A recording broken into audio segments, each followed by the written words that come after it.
Somebody asked me, what is my honest assessment? What is my honest opinion? And let me go ahead and do a backup video right here on my cell phone, since a lot of times when I make videos like this, it could be of somewhat importance. They seem to, at times, go by the wayside, if you understand what I mean. In other words, the computer mess up with something I don't know, but we're going to go ahead and try to do it, okay? All right?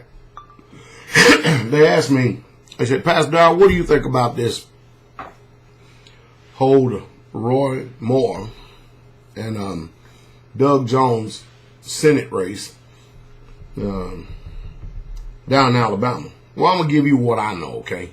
And I'm just going to base judgment on what I know. First of all, number one, what was up for grabs is Jeff Sessions' seat, which is a flat-out criminal. Now, whether this system that you want to call it justice or not, if you feel like that they are in any moral position whatsoever at all to determine and tell us what morality is, I got beachfront property on the moon, promise you that. And it won't be long till somebody from America and their government will come and try to tax me on it. But this criminal Jeff Sessions, he plainly vacated that seat. Ended up getting a good old boy appointment by the president. And what is amazing to me is that President Trump told the people in Alabama, get out and vote for Roy Moore. The Senator Richard Shelby said he can't in all conscience do it. He just simply can't do it.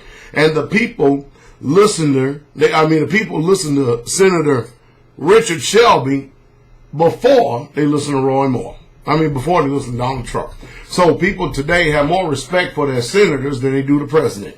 I wonder where all that's coming from.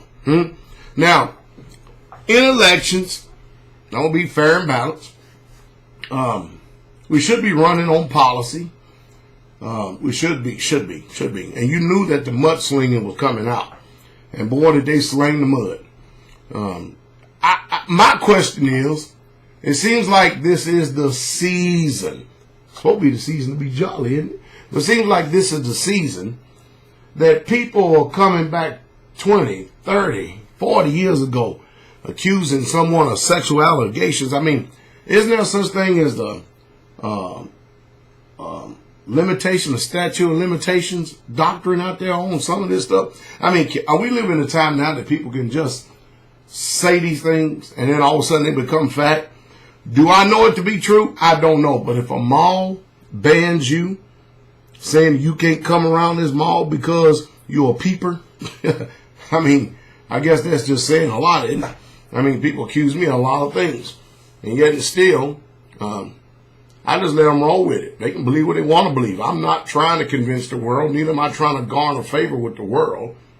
As far as what they want to think, you can think what they want to think. It has no bearing on me whatsoever at all. None.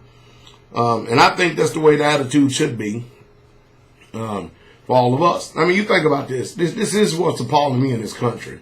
There's a sickness in this country, all right? Now, the legal age of consent in Mexico is 12 years old. Can you imagine that? 12 years old. A grown man, 30, 40, 50 years old, can have sex with a 12-year-old girl in Mexico, and he has not committed any moral infraction. Hell, we go back to the Bible. It is alleged. I can't verify this because I haven't really truly looked in it, but they say Joseph was 40 years old and Miriam, the mother of Jesus, was 13 years old when she had him. I don't know. I guess it depends on your culture. But here in America, in this culture, do we really truly have a right to even determine what morality is when we can say that something as nasty as sodomy is righteous and it's lawful in this world? Think about that. Just think about that act alone. Can anyone procreate from that? Can a baby come out of that? Think about that. Can you? And yet still, we act like we so up in arms over someone's sexual orientation in this country. When we got Pizzagate, we got North America Man-Boy Love Association, NIMBLA. We got people trafficking children for sex, slave trade, the sex slave trade. sodomites, pedophiles, and pedophilia, all up in the house and all up in the Senate. You're going to tell me that the American public may be offended, but the overall people, they're not offended about stuff like that. All right. Let me get this phone. It always happens, don't it, when I'm doing a video. Y'all have a wonderful day.